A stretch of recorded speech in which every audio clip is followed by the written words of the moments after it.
Hey everyone! Today we're tackling a question most people won't touch. How did the most notorious sex scandal in Roman history lead to an imperial execution? Forget the sanitized version. The truth about Messalina is stranger and more revealing than you've been told.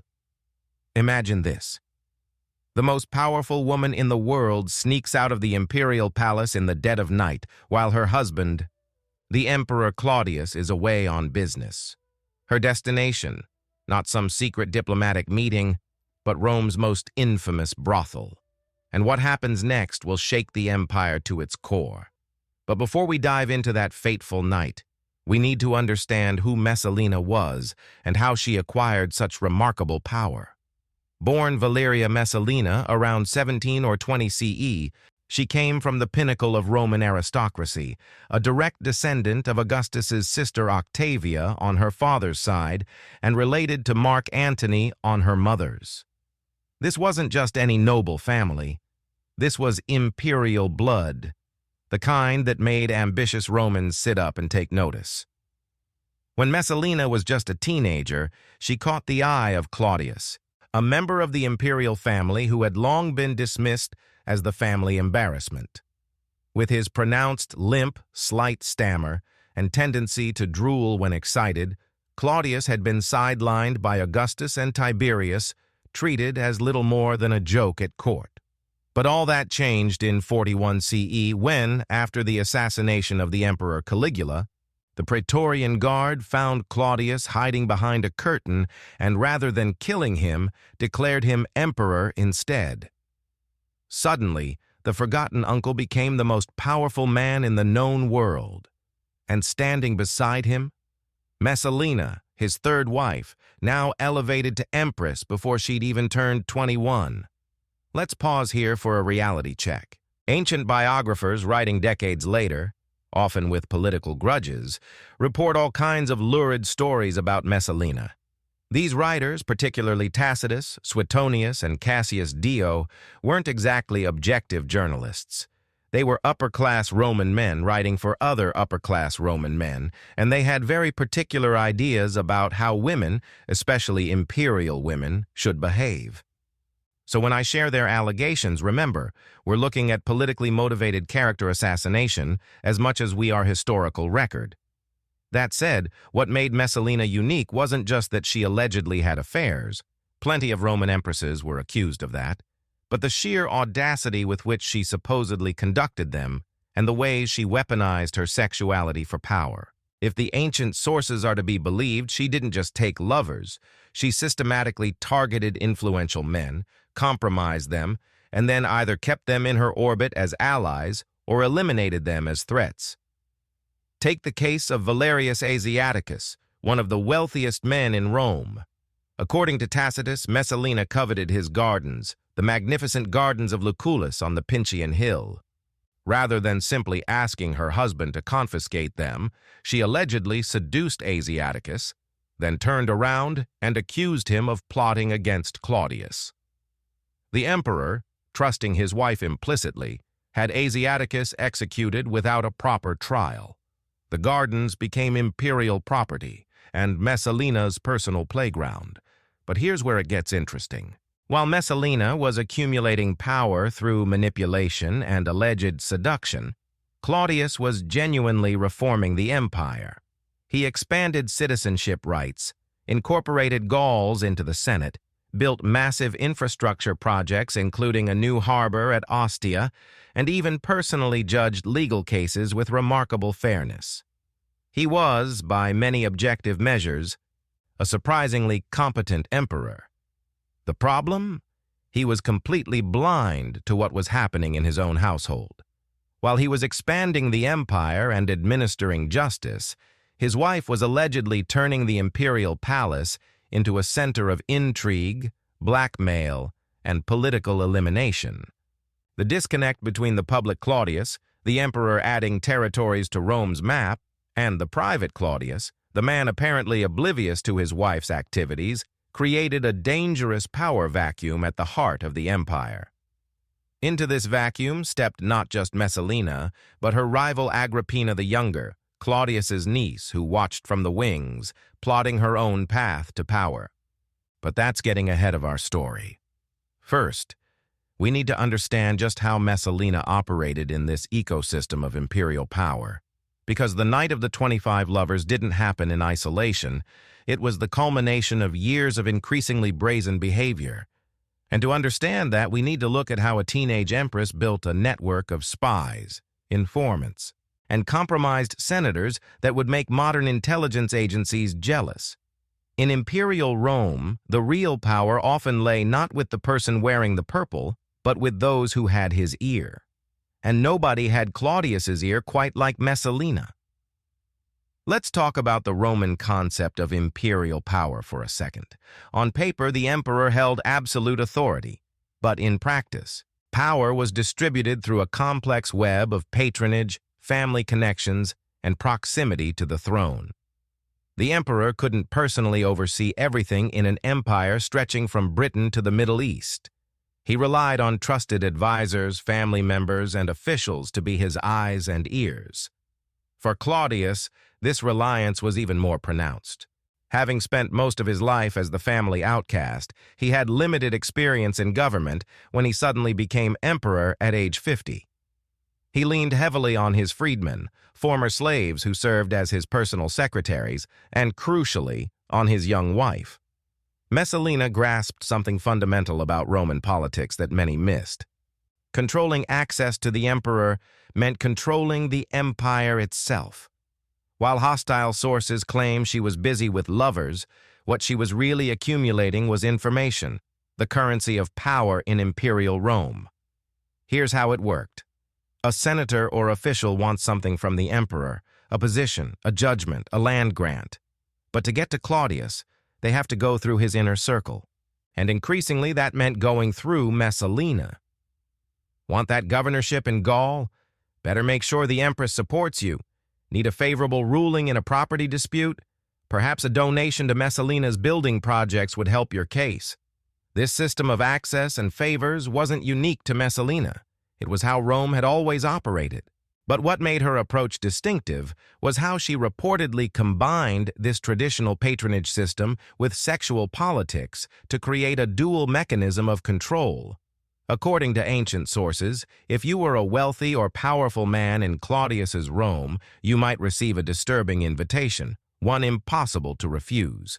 The Empress requested your presence, alone, decline, and your career prospects suddenly dim. Accept, and you're potentially compromised, forever vulnerable to accusations of treason for sleeping with the emperor's wife. Tacitus alleges that Messalina would then leverage these encounters as blackmail, demanding money, political support, or simply obedience.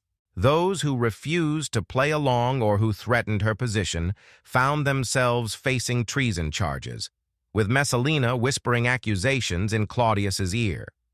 The historian Cassius Dio, writing with clear moral outrage, claims, "She made many men adulterers for no other reason than her caprice. She forced many women to commit adultery with their husbands watching. Those men who would not cooperate with her she hated and destroyed by various methods, bringing many false accusations against them." Now, I have to flag that these accounts come from historians writing decades later, often with specific political agendas. These men were writing during the reigns of later emperors who had every reason to paint the Julio-Claudian women as monsters of depravity. Messalina, like Livia and Agrippina after her, became a convenient scapegoat for everything supposedly wrong with women in politics. That said, even if we strip away the most sensationalized aspects, a consistent picture emerges. Messalina was extraordinarily effective at accumulating influence within the constraints of her position as a Roman woman. She couldn't command legions or propose legislation directly, but she could and did build a network of compromised officials, loyal clients, and frightened rivals that gave her unprecedented control over imperial policy. This skill at political maneuvering explains why, for 7 years, she maintained her position despite increasingly bold power plays. She wasn't just the emperor's wife. She had become a power center in her own right, complete with her own faction in the Senate and loyal staff throughout the imperial bureaucracy. And yet, for all her political acumen, Messalina had vulnerabilities. Her power ultimately derived from her relationship to Claudius. If that connection was severed, the entire edifice would crumble.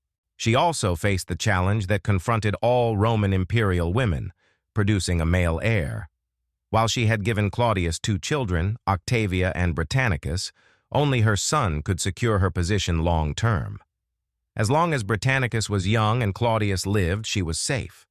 But any threat to either would be catastrophic for her.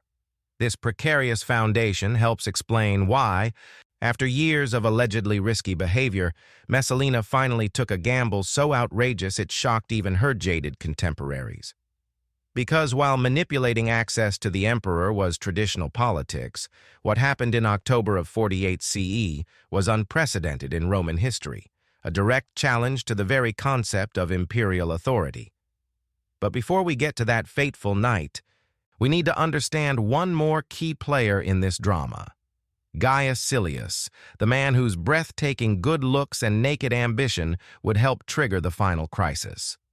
As Rome's most eligible bachelor and one of its rising political stars, Silius was exactly the kind of man Messalina typically targeted. But this time, something was different. This time, it wasn't just about sex or power or blackmail.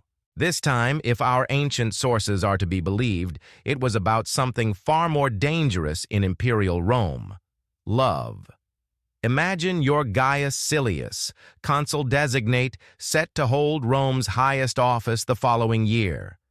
You're handsome, wealthy, well-connected. The ancient sources describe you as the most attractive man in Rome. Your future couldn't be brighter. Then one day, a message arrives. The Empress wishes to see you privately. This is, to put it mildly, a problem. In the hierarchical world of ancient Rome, you can't refuse an imperial summons. But meeting alone with the emperor's wife? That's walking into a minefield. If rumors start, and in Rome, rumors always started, your promising career could end with a treason charge and a forced suicide. Yet according to Tacitus, this is exactly the situation in which Silius found himself around 47 CE, when Messalina allegedly set her sights on him. And what happened next defied even Rome's jaded expectations. This section discusses historical allegations about private life in antiquity, no graphic detail, focus on political implications, and source bias. Rather than a discreet affair conducted in the shadows of the palace, Messalina supposedly pursued Silius with shocking openness. Tacitus claims she began visiting his house with an entourage, clinging to him in public and showering him with gifts and honors. She was, in effect, flaunting their relationship before all of Rome. For Silius, this created an impossible dilemma. Rejecting the Empress meant making a powerful enemy. Accepting her advances meant risking execution if Claudius ever discovered the truth. According to Tacitus, he made a cold calculation. If they'd already crossed the Rubicon, their only safety lay in going all the way to an actual conspiracy. Tacitus writes that Silius eventually proposed something extraordinary to Messalina, that they should marry. Yes, actually marry, while Claudius was still alive, and then move to seize power, adopting Britannicus, Messalina's son with Claudius, as their own. In this telling, Messalina hesitated, not from love of her husband, but fearing that Silius, once he had attained supreme power, would spurn his adulteress and soon reckon at its true value the crime whose assistance he had secured. Now, let's pause here for a reality check.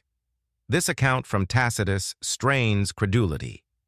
Why would Messalina, who had successfully navigated imperial politics for years, risk everything for such a transparently doomed scheme?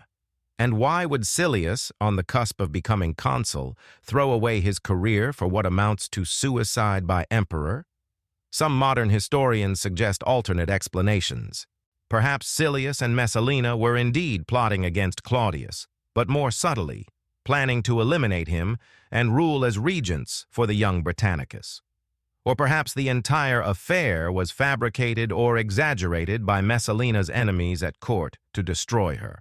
One compelling theory suggests this wasn't about passion or even ambition, but about insurance.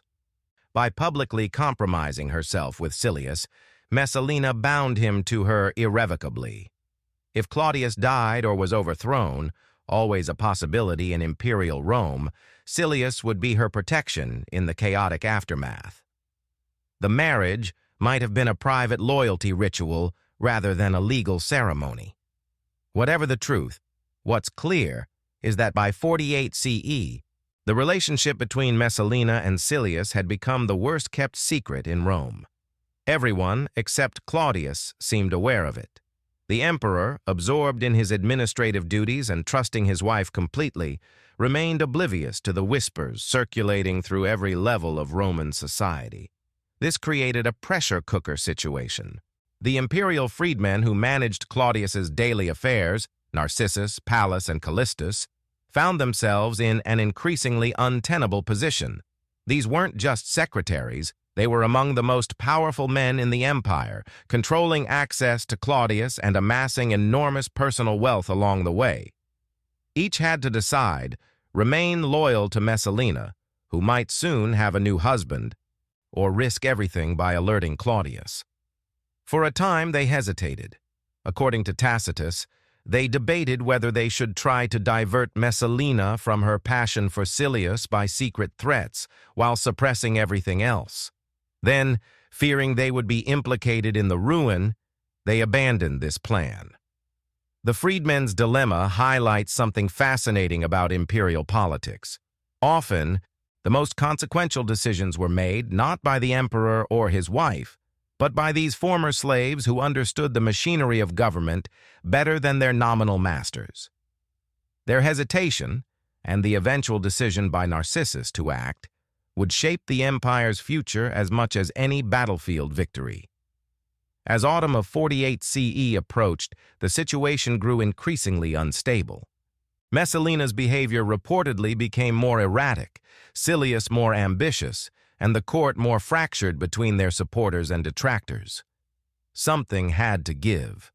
And then came October, and with it, the wine-soaked Bacchanalian festival that would serve as the backdrop for the most audacious move in Roman political history.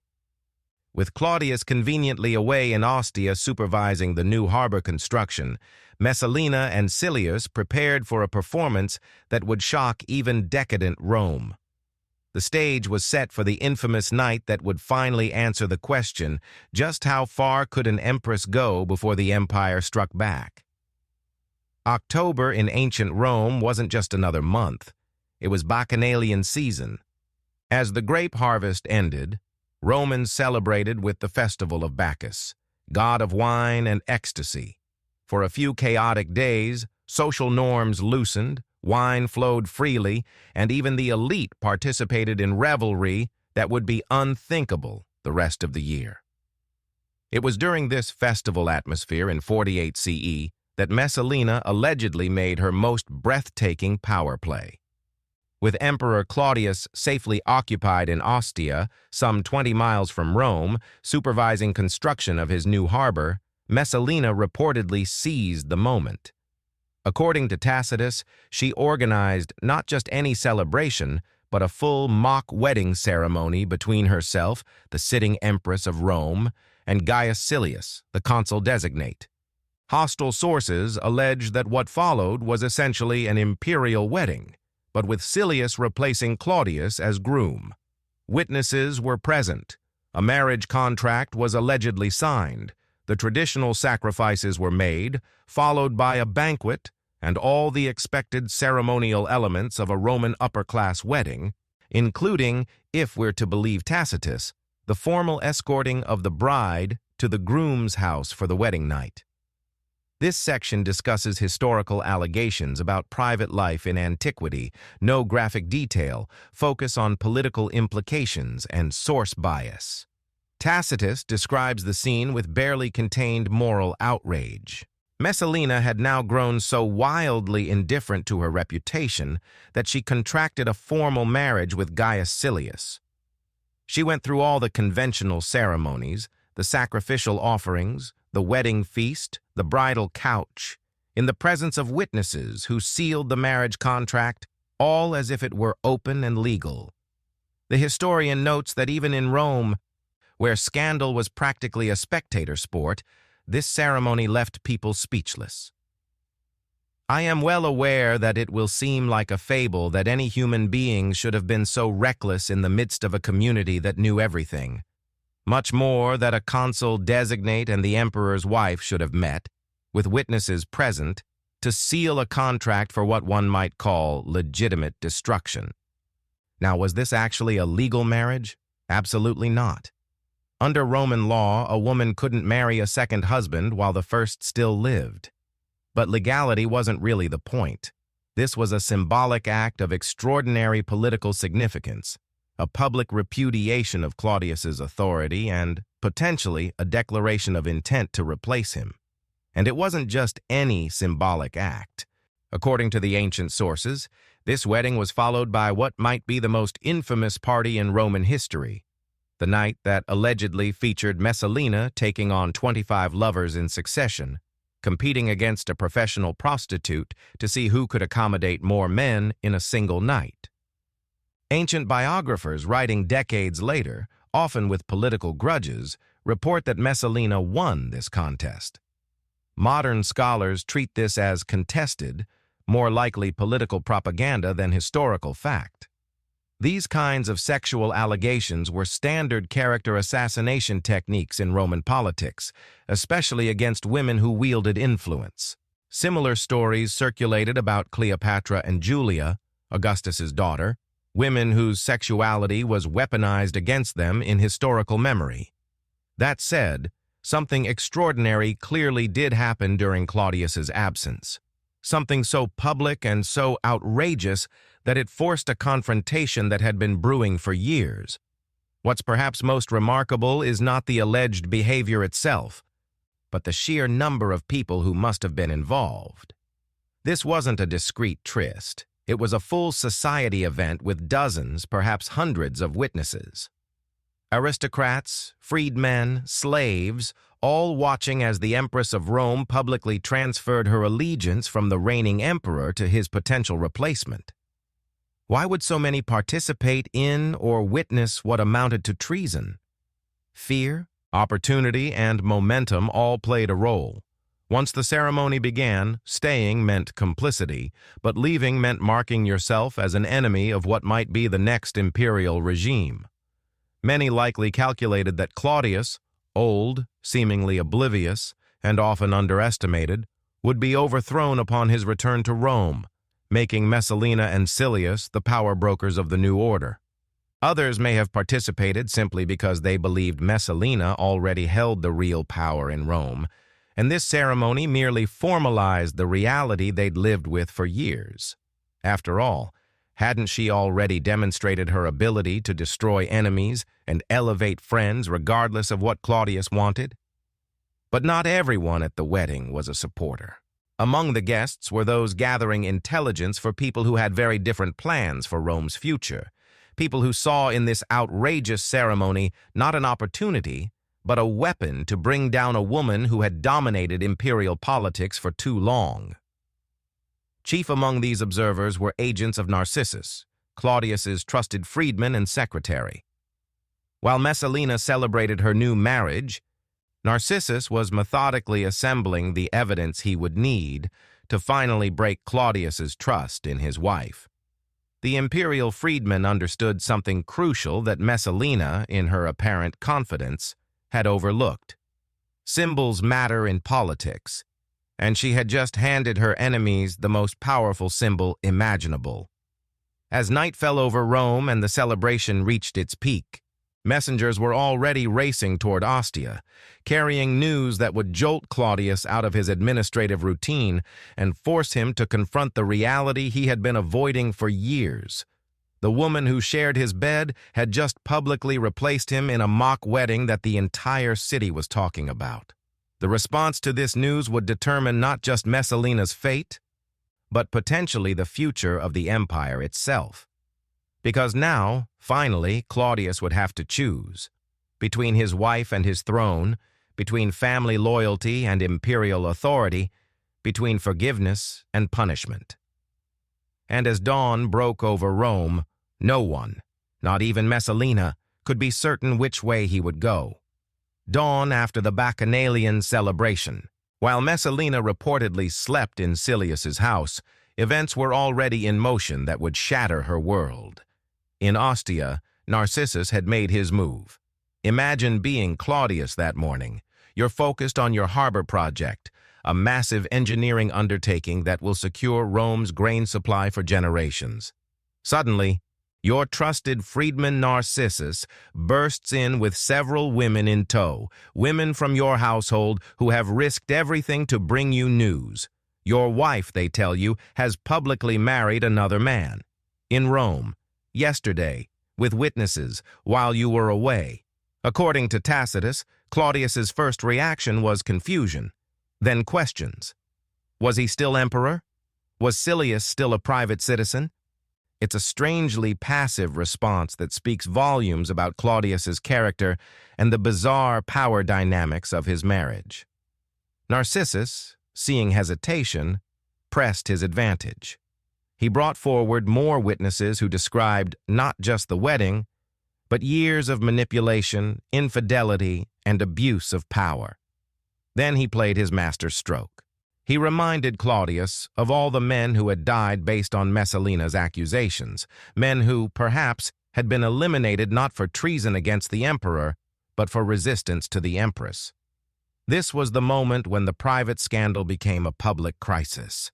If Messalina had been eliminating rivals through false treason charges, then dozens of executions over the years might have been miscarriages of justice.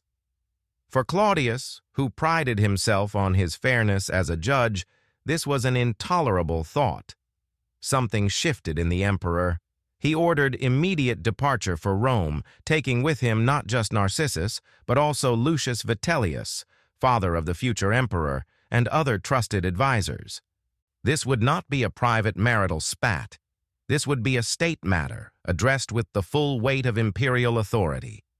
Meanwhile, back in Rome, reality was beginning to intrude on Messalina's celebration. As news spread of Narcissus's delegation to Claudius, the party dispersed. Senators, knights, slaves, everyone suddenly remembered urgent business elsewhere. According to Tacitus, Messalina herself finally grasped the magnitude of her situation and began planning her defense. Her strategy was one she had employed successfully in the past: use the children. She gathered up young Octavia and Britannicus, Claudius's beloved daughter and heir, planning to present herself as a mother pleading for her family.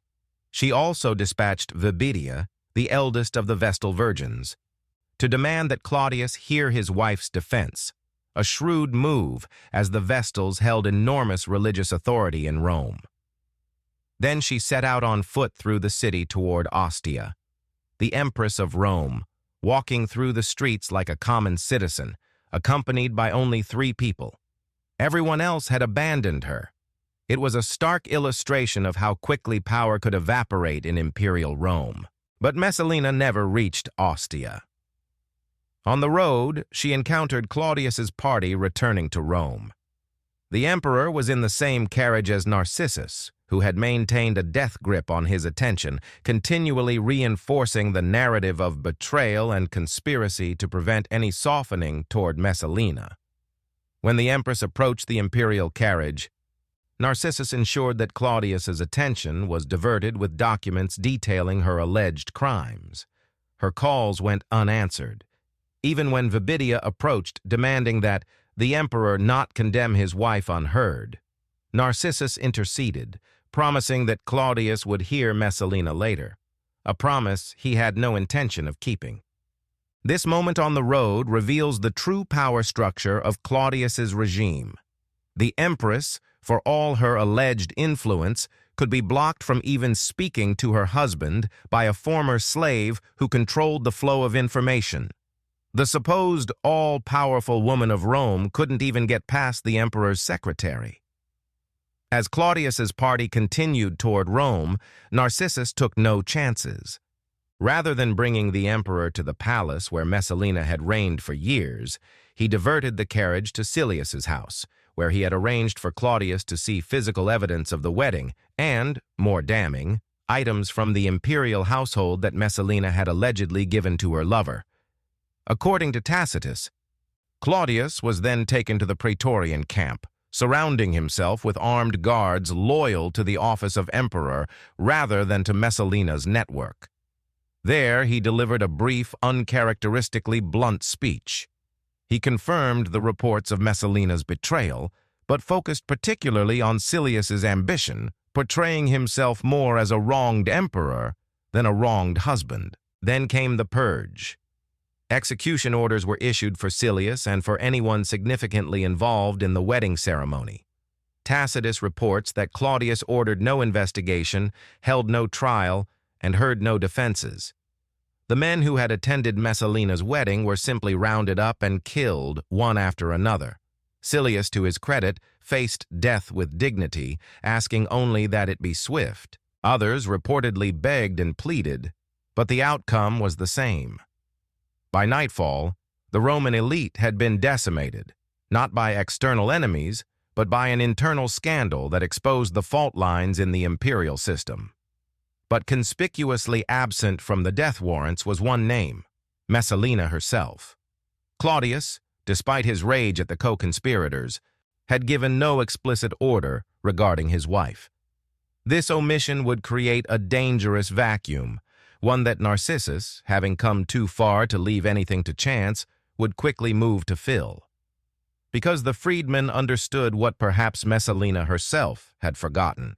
In the lethal game of imperial politics, hesitation was fatal, and Claudius, even in his anger, was already beginning to hesitate. As night fell over Rome, an eerie calm descended on the imperial palace.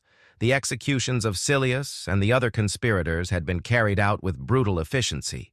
The Praetorian Guard had secured all strategic locations. Claudius, emotionally exhausted, had withdrawn to his private chambers for dinner. And Messalina. She had retreated to the gardens of Lucullus, the very gardens she had acquired through the execution of their previous owner. There, surrounded by the luxury that symbolized her power, she finally confronted the possibility that she might not talk her way out this time. According to Tacitus, she was accompanied by her mother, Domitia Lepida. Their relationship had been strained for years, but now, with her daughter's life hanging in the balance, Lepida stepped into the maternal role. She reportedly told Messalina bluntly, "Your life is over. All that remains is to make your end as dignified as possible." It was advice straight from the Roman aristocratic playbook. When disgrace was inevitable, a noble suicide preserved family honor and sometimes protected assets that would otherwise be confiscated. It was the end that awaited most who fell from imperial favor, the chance to die by their own hand rather than the executioner's. But Messalina, even at this desperate moment, couldn't bring herself to follow this traditional path. Tacitus, never missing an opportunity to emphasize what he saw as her moral weakness, writes, "But in that heart, corrupted by debauchery, nothing honorable remained." Instead of preparing for death, she drafted yet another appeal to Claudius, still believing in her power to sway him. She might have been right. Back at the palace, something remarkable was happening. As Claudius drank more wine with dinner, his initial rage began to soften into something more complex. He started asking questions that alarmed Narcissus. When would poor Messalina be coming to see him? Why hadn't she been brought to defend herself? These weren't the questions of a man determined to execute his wife. They were the questions of someone already contemplating reconciliation. Narcissus recognized the danger immediately. If Claudius saw Messalina, if she had even 5 minutes alone with him, years of manipulation and emotional control might reassert themselves. The emperor, despite everything, still harbored feelings for the mother of his children. The freedman acted decisively. He dispatched a tribune and centurions from the Praetorian Guard to the gardens of Lucullus with clear instructions. Messalina was to die. This was, technically, an illegal order. Narcissus had no authority to command an execution, especially of the Empress. Only Claudius could issue such an order, and he explicitly hadn't. But in the chaos of the moment, with the emperor's behavior unpredictable and the stability of the regime at stake, the military officers followed the freedman's directive. They likely calculated that opposing Narcissus now was far riskier than executing Messalina without proper authorization. When the soldiers arrived at the gardens, they found Messalina on the ground, with her mother beside her. According to Tacitus, Domitia Lepida had finally persuaded her daughter to take her own life, but Messalina's attempts with a dagger had been hesitant and ineffective. She simply couldn't bring herself to deliver the fatal blow. The arriving tribune said nothing. He simply drew his sword and ran her through. Her body was left where it fell. No funeral arrangements were made. No announcements were issued. The Empress of Rome, once the most powerful woman in the Western world, died alone in a garden, her body abandoned until her mother eventually secured permission for cremation. When news of Messalina's death reached Claudius, he was still at dinner. He received the information without emotion, asked no questions about the manner of her death, and continued his meal. The next day, he reportedly showed similar detachment, never mentioning his wife despite presiding over official functions where her absence would have been conspicuous. Tacitus attributes this strange behavior to Claudius being a man who remembered neither affection nor hatred unless reminded. But there's another, more psychologically complex explanation. The emperor was experiencing the emotional shutdown that often follows traumatic betrayal. Claudius's silence on Messalina wasn't indifference. It was self-preservation.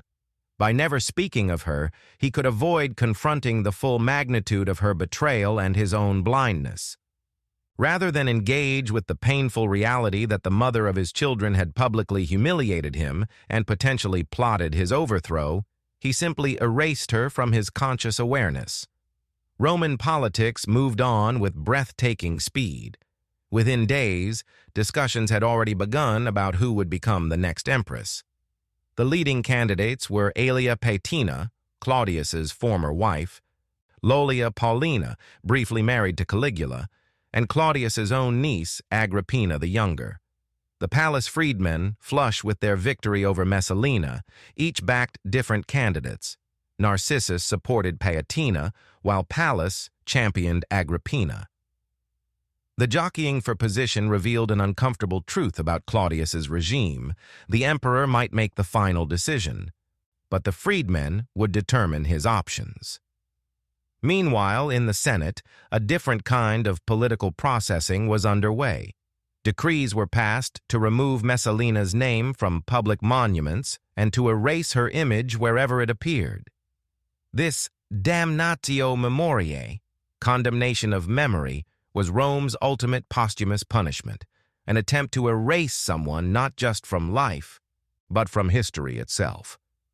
The irony, of course, is that Messalina is remembered precisely because of these attempts to forget her. The scandal of her fall was so spectacular that it ensured her immortality in historical memory, albeit as a cautionary tale rather than a heroic one. But the most profound consequences of Messalina's fall weren't political or historical. They were personal, and they centered on the two children caught in this deadly adult game, Britannicus and Octavia, who went to sleep with a mother and woke up orphaned in all but name. Britannicus, my lord, it's time for your lessons. Imagine your Britannicus, not quite 7 years old, imperial prince and heir to Rome. Yesterday your mother was empress. Today, slaves and tutors awkwardly avoid mentioning her name. Your father won't look you in the eye. Guards watch you with new wariness, as if your very existence has become problematic. What no one tells you, what no one has to tell you, is that everything has changed. The future once laid out before you has been completely rewritten. for Britannicus and his sister Octavia. The fall of Messalina was more than the loss of a mother. It was the beginning of their own slow-motion tragedy. Children in imperial Rome were never just children. They were political assets, symbols, and potential threats. With Messalina gone, her children's status became dangerously ambiguous. On one level, nothing changed immediately. Britannicus remained Claudius's son and heir apparent. Octavia was still a valuable imperial daughter whose future marriage would cement alliances. But beneath the surface, powerful forces were already working to undermine their positions.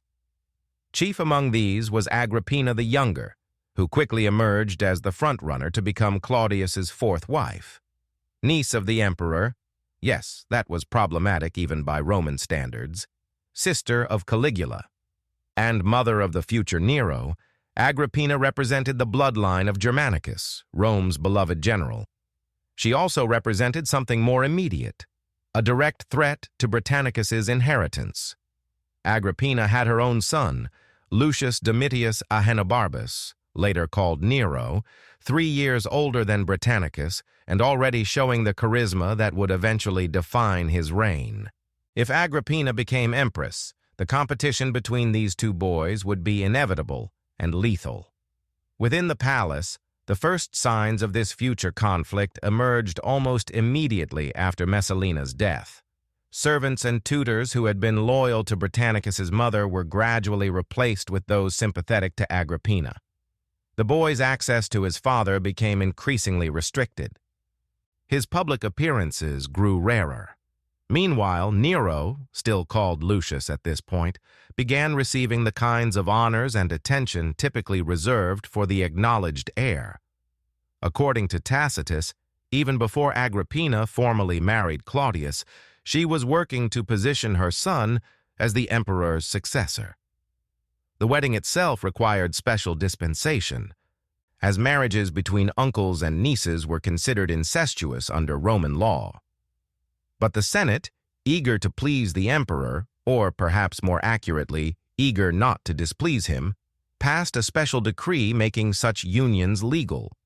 Within months of Messalina's execution, Agrippina had become the new empress. Her ascension marked the final eclipse of Britannicus's position. Though still technically the heir, he was increasingly treated as an inconvenient reminder of Claudius's previous marriage, a living symbol of a woman Rome was trying to forget.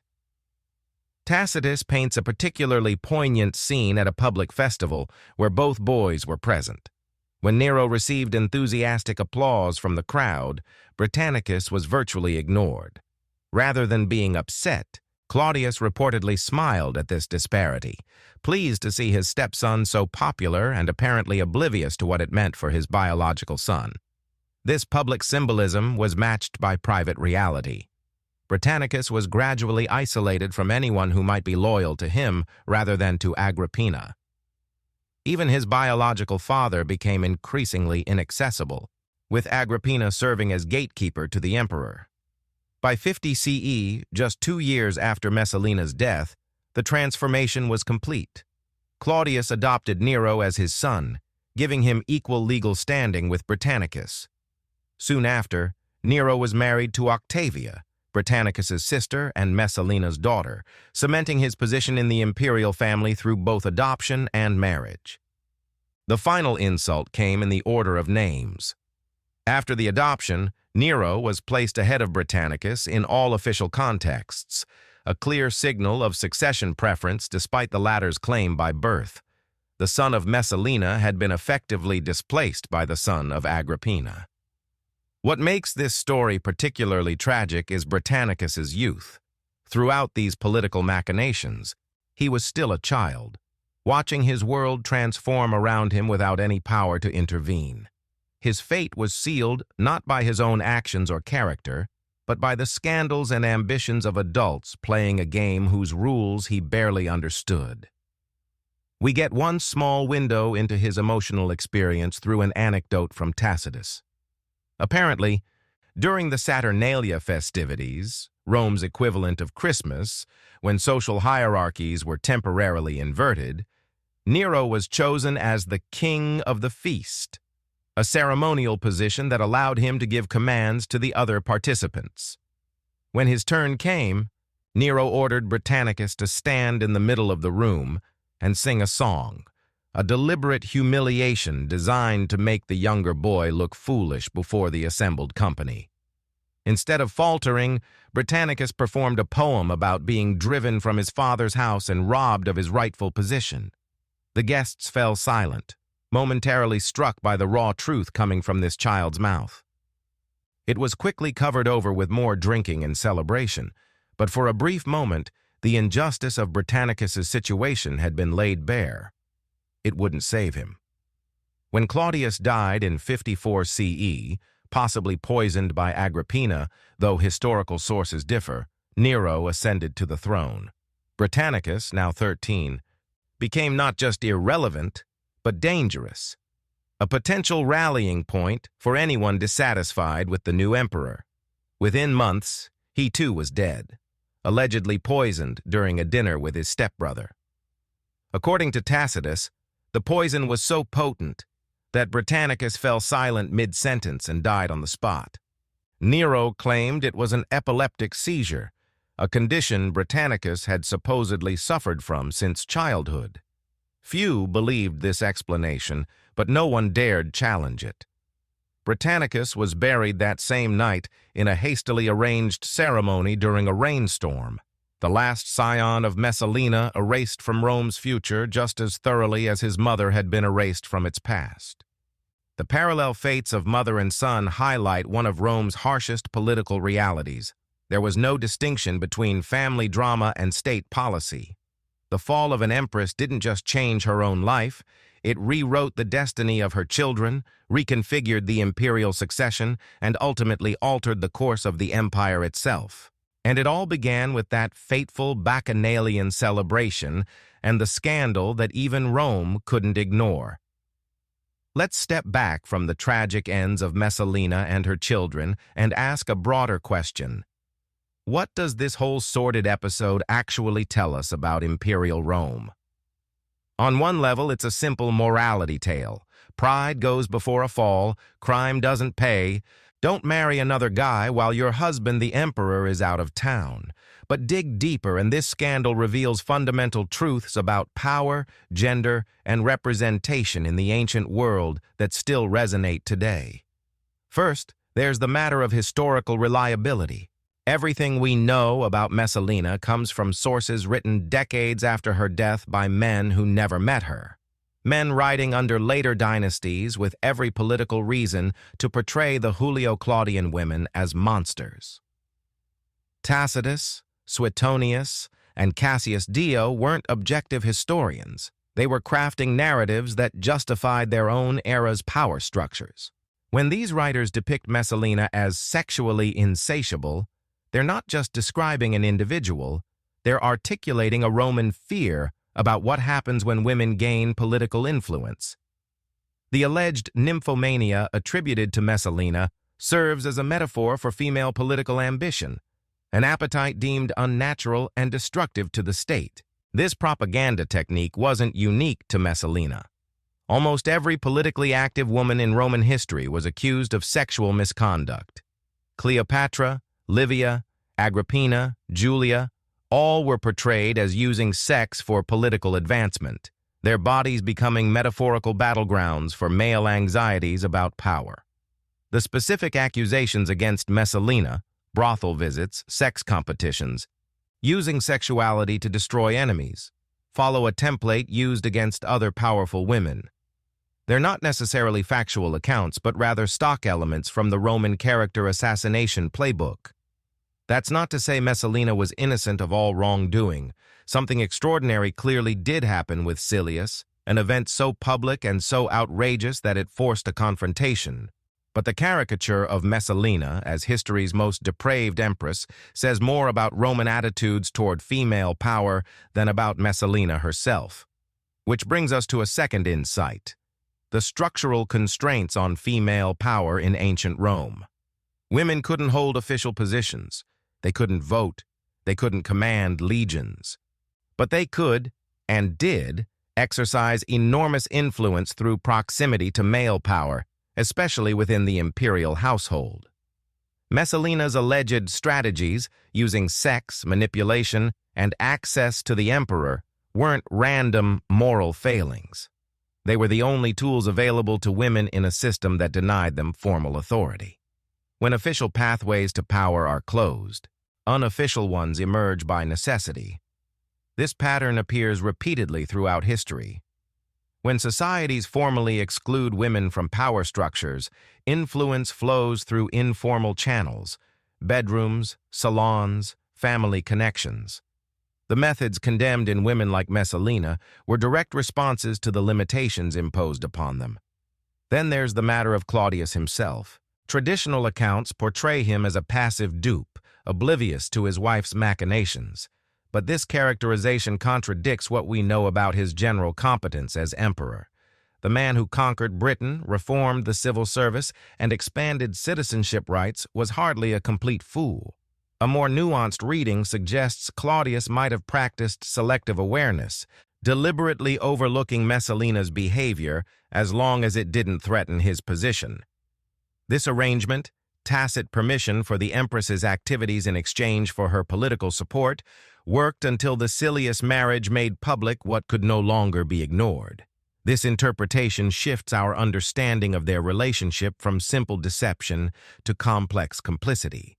Perhaps Claudius and Messalina had an unspoken agreement that broke down not because of infidelity, but because the public nature of the Silius affair forced the emperor's hand.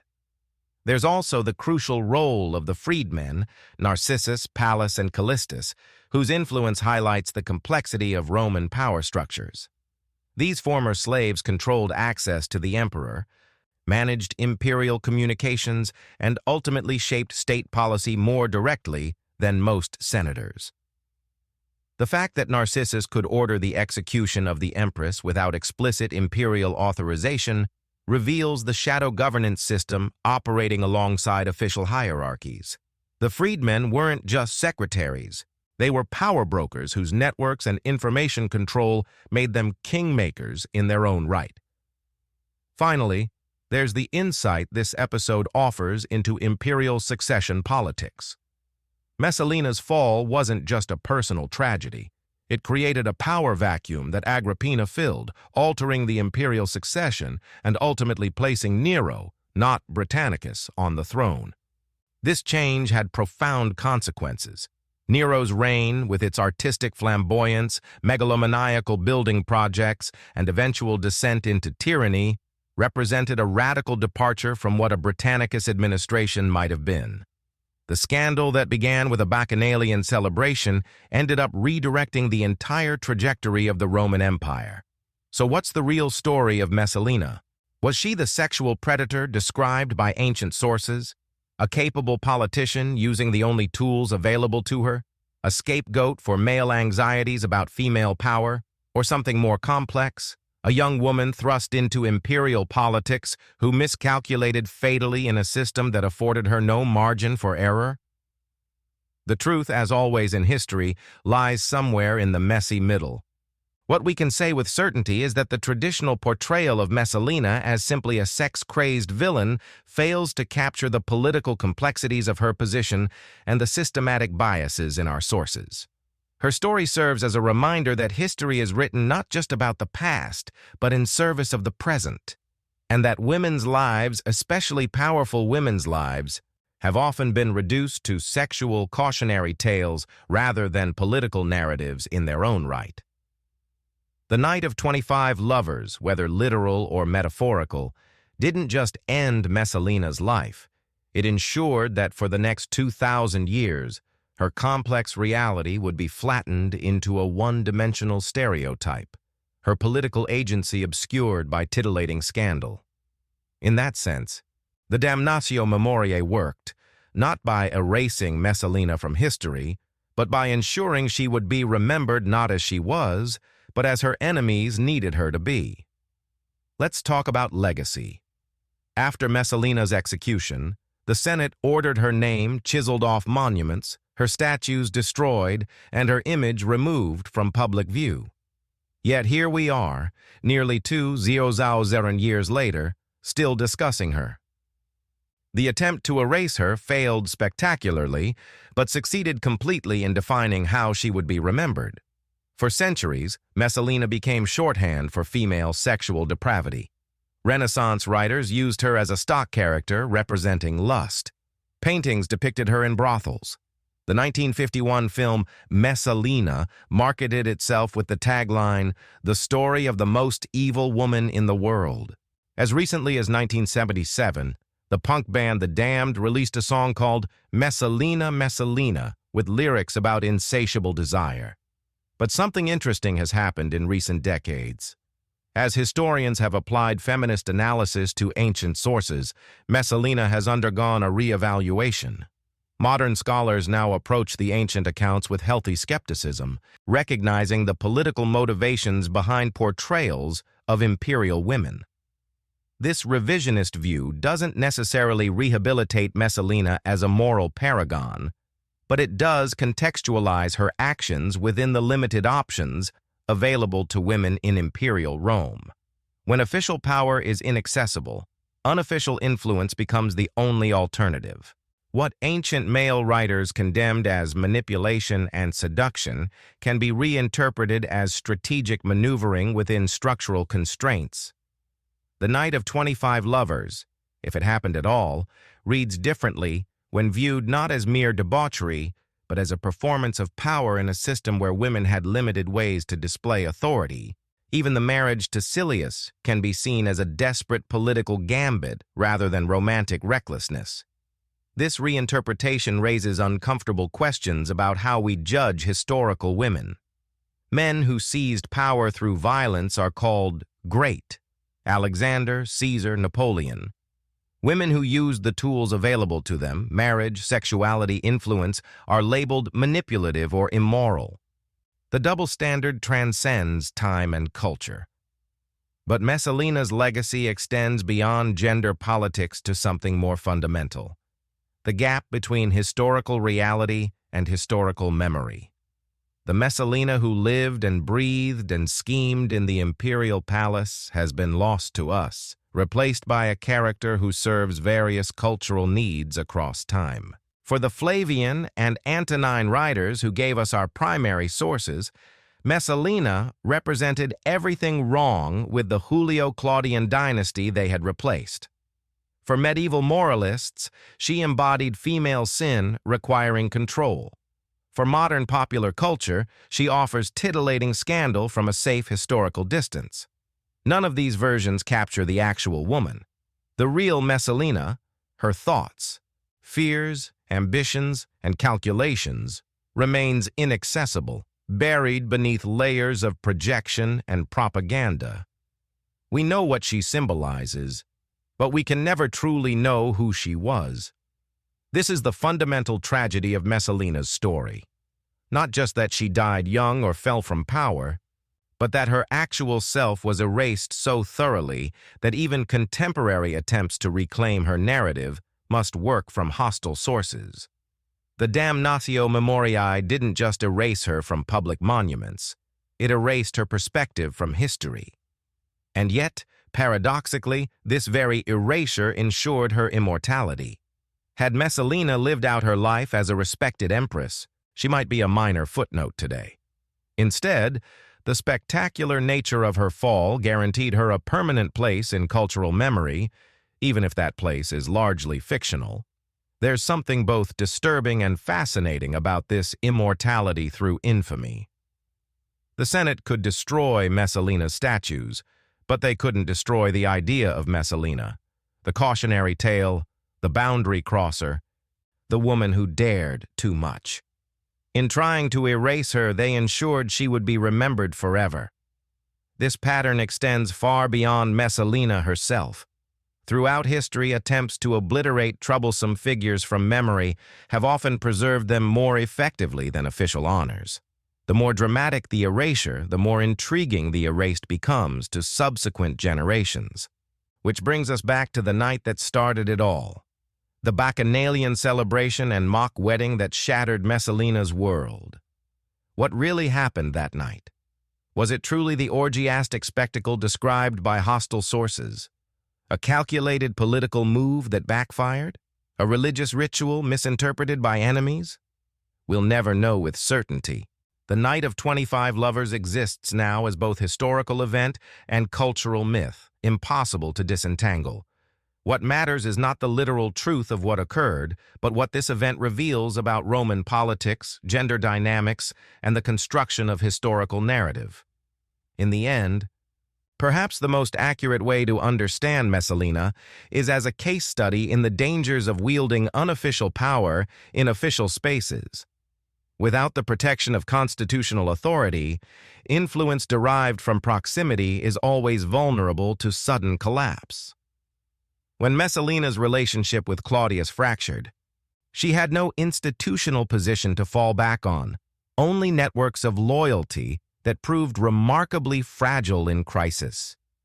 This vulnerability wasn't unique to Messalina or to women. Throughout Roman history, powerful freedmen, favorites, and friends discovered how quickly influence could evaporate when its foundation, personal connection, was compromised. What made Messalina's fall particularly spectacular was the height from which she fell and the public nature of the precipitating event. So what's the final verdict on Rome's most notorious empress? Was she victim or villain, political operator or moral catastrophe? The answer, unsatisfyingly but truthfully, is that she was probably elements of all these things, a complex human navigating an unforgiving system, making choices both strategic and reckless, wielding power both effectively and dangerously. What's certain is that reducing her to either feminist hero or cautionary tale does equal disservice to historical truth. Messalina wasn't a symbol, she was a person. Ambitious, flawed, calculating, and ultimately undone by a miscalculation that her enemies ensured would define her for millennia. The Night of 25 Lovers didn't just end a life, it created a legend that continues to evolve with each retelling. And perhaps that's the most Roman thing about this story, the transformation of scandal into myth, of person into personification, of historical event into eternal warning about the dangers of female power unrestrained. In failing to erase Messalina from memory, the Senate inadvertently gave her something few of her contemporaries achieved: genuine immortality in the Western cultural imagination. For better or worse, as long as we remain fascinated by power, sexuality, and their dangerous intersection, the Empress who scandalized Rome will never truly die. The wedding was over. The scandal had exploded. The Empress was dead, her co-conspirators executed, her children sidelined. Rome moved on with characteristic efficiency. Agrippina married Claudius. Nero was adopted. And within 6 years, the entire imperial family had been reconstituted as if Messalina had never existed.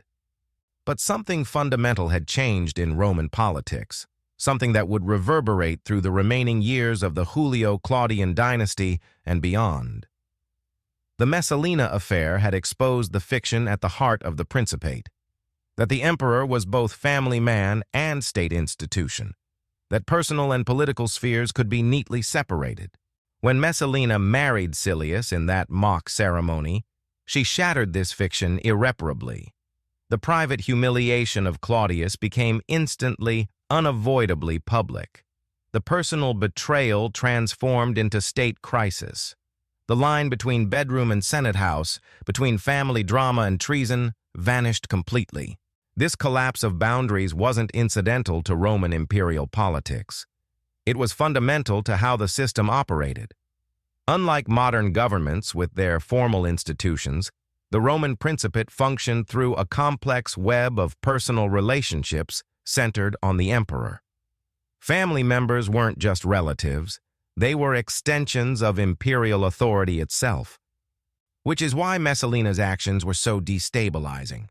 By publicly transferring her allegiance from Claudius to Silius, she wasn't just committing adultery, she was redirecting the flow of power through the imperial system, rerouting the personal connections that constituted governance. The aftermath of Messalina's fall revealed just how deeply this personalization of politics penetrated Roman society. When she died, entire networks of influence collapsed. Allies were executed or exiled. Positions changed hands. Properties were confiscated. The ripple effects extended from the imperial bedroom to the furthest provinces. This episode also crystallized something that had been building throughout the Julio-Claudian period: the growing power of imperial women. Despite having no formal authority, empresses had become critical players in state affairs.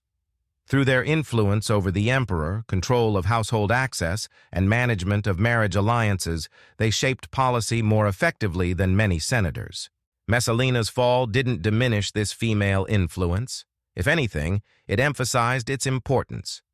Agrippina the Younger, learning from her predecessor's mistakes, would wield even greater power, eventually securing the title Augusta during her son's lifetime, something no previous imperial woman had achieved. What changed was not the fact of female influence, but its public presentation. After Messalina, imperial women became more careful about appearing to respect traditional gender boundaries while still exercising considerable behind-the-scenes control. The lesson wasn't don't accumulate power, but rather don't flaunt power so brazenly that it forces confrontation. This pattern of unofficial female authority operating alongside official male institutions would characterize Roman politics for centuries. From Agrippina to Julia Domna to Galla Placidia, women would continue shaping imperial policy through relationships rather than titles, a parallel power structure operating in the spaces between formal governance. Messalina's story also illuminates the unique vulnerabilities of this relationship-based system. Power derived from personal connection is inherently unstable, always at risk of sudden reversal. Today's favorite is tomorrow's outcast. Today's kingmaker is tomorrow's victim. This instability created a political culture of perpetual insecurity, where even the most powerful figures could never fully relax. Messalina's fall reinforced what everyone in Rome already knew. No position was permanently secure, no influence unassailable, no relationship guaranteed. The system's response to this insecurity was brutal efficiency. Once Messalina's star began to fall, the speed of her elimination was breathtaking. Within hours of Claudius learning of the marriage, execution orders were flying. Within a day, dozens were dead. The system didn't allow for gradual decline or graceful exits, only catastrophic collapse followed by immediate erasure. This pattern would repeat throughout imperial history. Sejanus, Seneca, Tigellinus, figures who dominated Roman politics one day and were wiped from the landscape the next. The Messalina affair didn't create this dynamic, but it exemplified it with particular clarity, demonstrating how quickly even an empress could be reduced to a corpse on a garden floor. Perhaps the most enduring consequence of Messalina's fall was its impact on Claudius himself. Though sources disagree about his emotional response, his subsequent actions reveal a man fundamentally altered by betrayal. His later years were marked by increasing paranoia, more frequent executions, and a deeper reliance on his freedmen, men who had proven their loyalty during the crisis. This transformation of Claudius from reformist administrator to suspicious autocrat accelerated trends already present in the Principate: the centralization of power, the marginalization of the Senate, the growing influence of the imperial household staff. The system was becoming less republican and more monarchical with each year, a process the Messalina affair seems to have accelerated. In a broader sense, the scandal demonstrated a truth that would define Roman imperial politics for centuries. The empire's stability depended not on institutions, but on individuals. When those individuals faltered, through death, betrayal, or incompetence, the entire system shuddered. This personalization of politics created a perpetual succession problem that would ultimately prove fatal to Roman stability.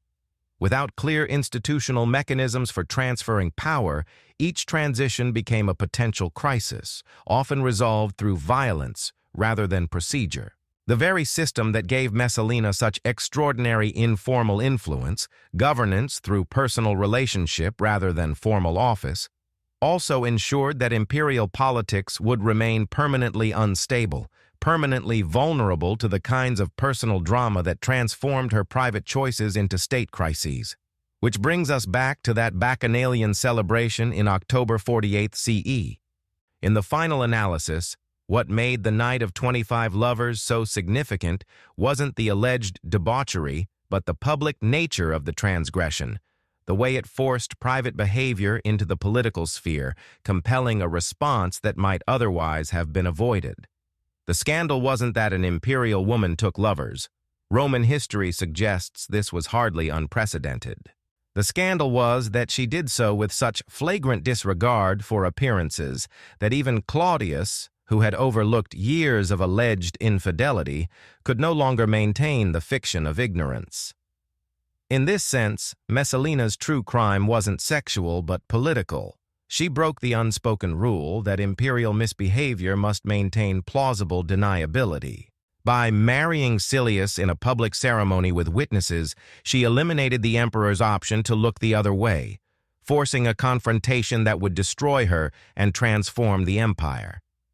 The night that shattered Rome wasn't about sex at all in the end.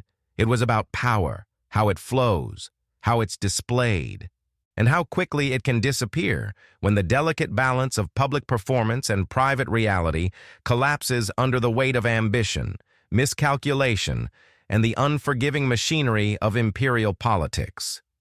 Messalina's tragedy wasn't that she took 25 lovers, but that she forgot the cardinal rule of Roman power. Appearances matter more than reality, and forcing uncomfortable truths into the open is the one unforgivable political sin. 2,000 years later, what can we still learn from the spectacular fall of Valeria Messalina? First, that history is never neutral.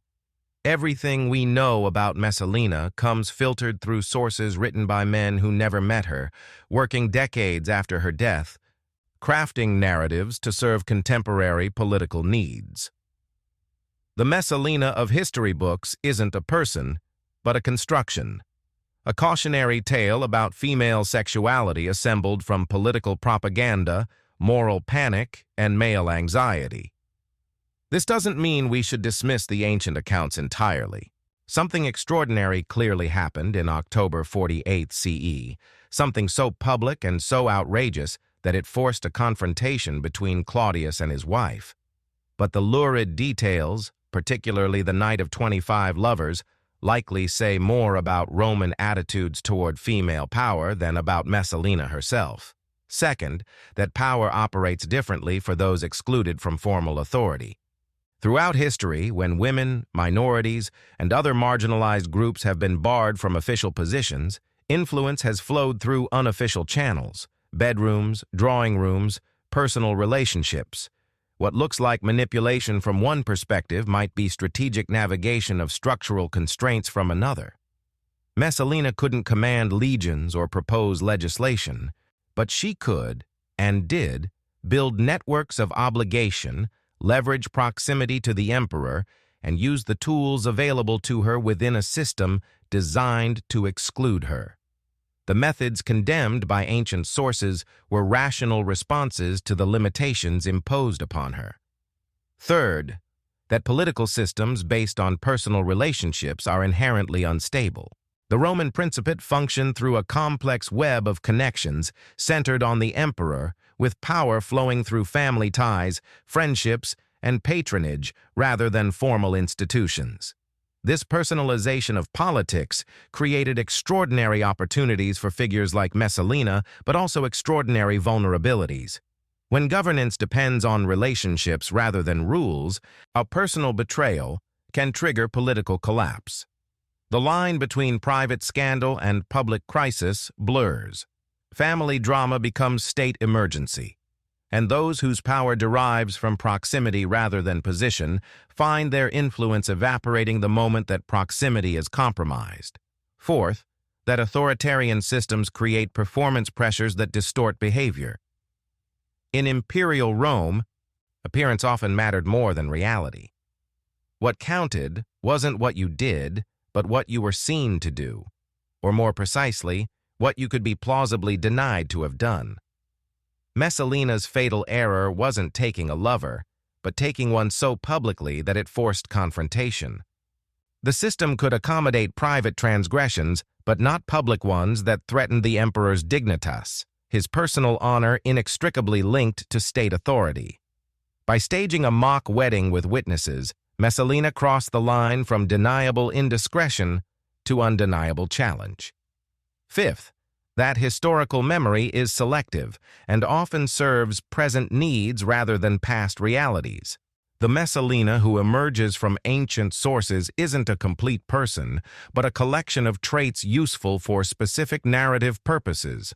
The sexually voracious woman who threatens male authority, the corrupt influence behind the throne, the cautionary tale about female power unrestrained. This selective memory isn't unique to Messalina.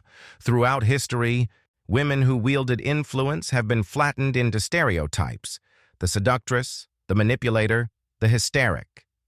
Their political acumen is recast as sexual manipulation, their strategic thinking as emotional irrationality, their ambition as unnatural appetite. The deeper tragedy of Messalina's story isn't just that she died young or fell from power, but that her actual self was erased so thoroughly that even contemporary attempts to reclaim her narrative must work from hostile sources. We know what she symbolizes, but we can never truly know who she was. And yet, paradoxically, this very erasure ensured her immortality. Had Messalina lived out her life as a respected empress, she might be a minor footnote today. Instead, the spectacular nature of her fall guaranteed her a permanent place in cultural memory, even if that place is largely fictional. Perhaps the most valuable lesson from Messalina's story is the importance of questioning received narratives about historical women, especially those portrayed as sexually transgressive or politically dangerous. When a woman is remembered primarily for sexual behavior rather than political influence, we should ask whose interests that characterization serves and what political realities it might obscure. This doesn't mean uncritically rehabilitating Messalina as a feminist hero or dismissing all negative accounts as pure fabrication. It means approaching ancient sources with an awareness of their biases, recognizing the political purposes they served, and attempting to glimpse the complex human behind the caricature. The night of 25 lovers, whether literal event or political metaphor, didn't just end Messalina's life. It created a legend that continues to evolve with each retelling, revealing as much about our own attitudes toward gender and power as about ancient Rome. In this sense, Messalina remains relevant not despite the distortions in her historical image, but because of them.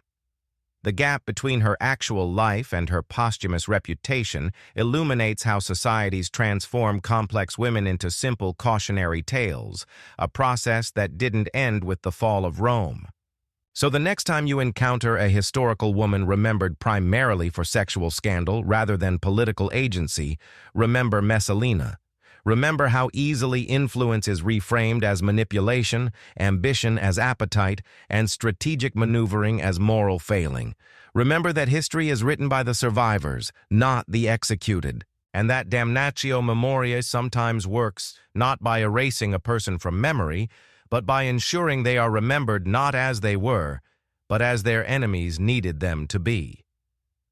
The night that shattered Rome continues to resonate 2 millennia later, not just as ancient scandal, but as present reminder of how power operates in the shadows of official authority, of how personal becomes political when the personal involves the powerful, and of how thoroughly the winners can rewrite the stories of those they destroy. Messalina lost everything that October night in 48 CE, her position, her children, her life. But perhaps the greatest loss was control of her own narrative. In death, as in life, her story became a resource for others to mine for their own purposes, a cautionary tale deployed across centuries to reinforce whatever moral happened to be useful at the time. The true scandal isn't what Messalina did or didn't do. It's that 2,000 years later, we're still telling her story through the eyes of those who condemned her, still defining her by the night that ended her life, rather than the years of political maneuvering that preceded it. The Empress is dead. Long live the Empress, transformed from person to symbol, from historical figure to eternal warning about the dangers of female power unrestrained. As our exploration of Messalina draws to a close, let's step back and consider what her story reveals about not just ancient Rome, but about how history itself functions, how narratives are constructed, contested, and reconstructed over time. What happened on that October night in 48 CE? Did Messalina truly engage 25 lovers in sequence, competing with a professional prostitute in some debauched contest? Did she really marry Gaius Silius in a formal ceremony while her husband was out of town? Was she plotting to overthrow Claudius or simply seeking insurance against an uncertain future? Was she a nymphomaniac, a calculating political operator, or something else entirely? The frustrating but honest answer is, we don't know with certainty. The ancient sources that describe these events were written decades later by men with clear political and moral agendas.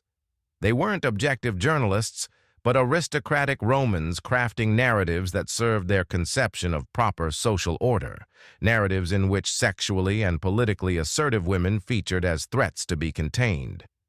This doesn't mean nothing happened. Something extraordinary clearly occurred, something public enough and outrageous enough to force a confrontation that ended with Messalina's execution and a political purge that reshaped the imperial court. But the lurid details, particularly the sexual ones, should be approached with healthy skepticism. What's perhaps most striking about Messalina's story is how consistently it's been reduced to sex across 2 millennia. From Tacitus to modern pop culture, she's remembered primarily for alleged sexual behavior rather than political influence. This reduction isn't accidental but functional. It transforms a story about female political agency into a cautionary tale about female sexual transgression. The persistence of this sexual focus reveals something fundamental about how societies process female power. When women acquire influence through the only channels available to them in male-dominated systems, their methods are often pathologized as manipulation, their strategic thinking recast as emotional irrationality, their ambition interpreted as unnatural appetite. This pattern extends far beyond Messalina or ancient Rome. From Cleopatra to Catherine the Great to modern female politicians, women who wield power have consistently seen their political acumen overshadowed by sexual allegations. The details change, but the function remains constant: to delegitimize female authority by reducing complex political actors to simple sexual stereotypes. What makes Messalina's case particularly revealing is the gap between what we know she achieved and how she's remembered. This wasn't a minor figure, but the Empress of Rome, a woman who, for 7 years, exercised considerable influence over the most powerful empire in the Mediterranean world. She shaped policy, eliminated rivals, advanced allies, and navigated imperial politics with apparent skill until her final miscalculation. Yet she enters historical memory not as a political operator, but as a sex addict, remembered not for years of effective maneuvering, but for one night of alleged debauchery. The disproportion is striking and instructive, highlighting how thoroughly female political agency can be erased when it conflicts with preferred gender narratives. This erasure wasn't unique to Messalina. Throughout Roman history, influential women were consistently portrayed as either virtuous background figures, supportive of male authority, or dangerous transgressors, threatening male authority. There was little room in Roman historiography for women who exercised power in ways that didn't fit these binary categories. The limited options for female historical memory created a distorting lens through which women's actions were interpreted. Behaviors that in men might be seen as strategic or pragmatic were in women interpreted as manipulative or immoral. Methods that in men might be praised as decisive were in women condemned as devious. This interpretive framework didn't just affect how women were remembered, it shaped what actions were available to them in life. Operating within systems designed to exclude them from formal authority, women like Messalina had to work through indirect channels, influence rather than command, persuasion rather than legislation, relationship rather than office. These indirect methods, necessitated by structural exclusion, then became evidence of female unsuitability for direct power, creating a circular logic that sustained male dominance. Women couldn't rule directly because they were manipulative. They were manipulative because they couldn't rule directly. Messalina's story illuminates this cycle with particular clarity. Barred from official positions, she built influence through the only channels available: personal relationships, access control, patronage networks. These methods, required by her exclusion from formal authority, were then cited as evidence of female unsuitability for such authority. The Night of 25 Lovers, whether literal event or political metaphor, functions in this narrative as the inevitable result of female power unrestrained by male control. It's not just a scandal, but a morality tale about what happens when women step outside their prescribed roles. What's lost in this interpretation is the political context that shaped Messalina's choices. Operating in a system where power flowed through personal relationships rather than formal institutions, where survival depended on network building and alliance formation, where influence derived from proximity rather than position, her methods appear less as moral failings and more as rational adaptations to structural realities. This doesn't mean uncritically rehabilitating Messalina as a feminist hero ahead of her time. She operated within the moral and political framework of her era, using the tools available to advance her interests and protect her position.